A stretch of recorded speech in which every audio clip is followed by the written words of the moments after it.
தமிழகம் எங்கும் கிளைகள் கொண்ட Annamal institute of hotel management and hospital management படிப்பில் சேர்வதற்கான அட்மிஷன் நடைபெறுகிறது. ராமநாதபுரம் மாவட்டம் பார்த்திபனூர் அருகே 6 கிலோமீட்டர் தூரத்திற்கு சாலை குண்டும் குழியுமாக உள்ளதால் வாகன ஓட்டிகள் சிரமம் அடைந்துள்ளனர். இது தொடர்பான முழுமையான விவரங்களோடு எமது செய்தியாளர் சபரிநாதன் இணைந்திருக்கிறார். வணக்கம் சபரிநாதன், குண்டும் குழியுமாக காணப்படும் சாலையை சீரமைக்க அதிகாரிகள் ஏதேனும் நடவடிக்கை எடுத்திருக்கிறார்களா? அப்பகுதி மக்களின் கோரிக்கை என்னவாக உள்ளது? நிச்சயமாக பத்மநாதன், அதாவது 10 வருடங்களுக்கு முன்பு போடப்பட்ட சாலை குண்டு குழியுமாக ஜல்லிக்கற்கள் பெயர்ந்து காணப்படுவதால் பொதுமக்கள் மிகுந்த சிரமம் அடைந்து வருகின்றனர். அதாவது ராமநாதபுரம் மாவட்டம் பார்த்திபனூர் ஒன்றியத்துக்கு உட்பட்ட இடையாத்தூர் மற்றும் மேலக்குடியிருப்பு ஆகிய கிராமங்களில் சுமார் 450க்கும் மேற்பட்ட குடியிருப்புகள் உள்ளது. இங்கு பார்த்திபனூரிலிருந்து இடையாத்தூர் மற்றும் மேலக்குடியிருப்புக்கு செல்லும் சாலை கடந்த 10 ஆண்டுகளுக்கு முன்பு போடப்பட்டுள்ளது. தற்பொழுது இந்த சாலை முழுவதுமாக சேதமடைந்து ஜல்லிக்கற்கள் பெயர்ந்து சாலையின் நடுவே ஆங்காங்கே குண்டும் குழியுமாக காணப்பட்டு வருகிறது.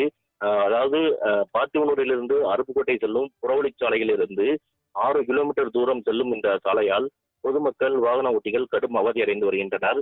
மேலும் பள்ளி மாணவ மாணவிகளும் கடும் சிரமத்தை சந்தித்து வருகின்றனர். அவசர காலங்களில் பிரசவம் மற்றும் விபத்து ஏற்படும் பொழுது ஆட்டோ மற்றும் ஆம்புலன்ஸும் ஊருக்குள் வர முடியாத சூழ்நிலை ஏற்பட்டு வருகிறது. இதனால் கிராம மக்கள் பல முறை சம்பந்தப்பட்ட அதிகாரிகளிடம் தொடர்பு கொண்டாலும் எந்தவித நடவடிக்கையும் எடுக்கவில்லை என கூறப்படுகிறது. மேலும் மழைக்காலங்களில் சாலைகளில் ஏற்பட்டுள்ள பள்ளங்களில் மழைநீர் நிரம்பி காணப்படுவதால் விபத்துகளும் அபாயம் ஏற்பட்டு வருகிறது. ஆகையால் போர்க்கால அடிப்படையில் உடனடியாக இடையாத்தூர் முதல் மேலக்குடியிருப்பு வரை புதிய சாலை அமைத்து தர அப்பகுதி மக்கள் கோரிக்கை விடுத்துள்ளனர். பத்மநாதன். முழுமையான விவரங்களுக்கு நன்றி சபரிநாதன்.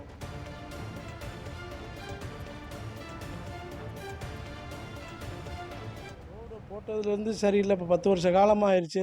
பள்ளிக்கூடத்து பிள்ளைய போகிறதுக்கு சைக்கிளில் போகிறதுக்கு வர்றதுக்கு நேற்றுலாம் ஒரு பள்ளிக்கூடத்து பையன் விழுந்து கை காலெலாம் அரைச்சி இது பண்ணிட்டா ரொம்ப சிரமமாக இருக்குது. மக்கள் நாங்களும் ஆட்டோ கூட போகிறதுக்கு 150 ரூபா வாடகை. இந்த பாத்தனூர்லேருந்து இந்த வர்ற வழியில் வர்றதுக்கு 6 கிலோமீட்டர் 7 கிலோமீட்டர் தான் இருக்கேன். இதுக்கு நாங்கள் ஒரு 10 500 450 குடும்பம் வசிக்கிறோம். இடையாத்தூர்லேருந்து ஈனா மேலக்குடியிருப்பு 2 ஊர் இருக்கேன். இதுக்கு வர்றதுக்கே 150 ரூபா தான் வாடகை.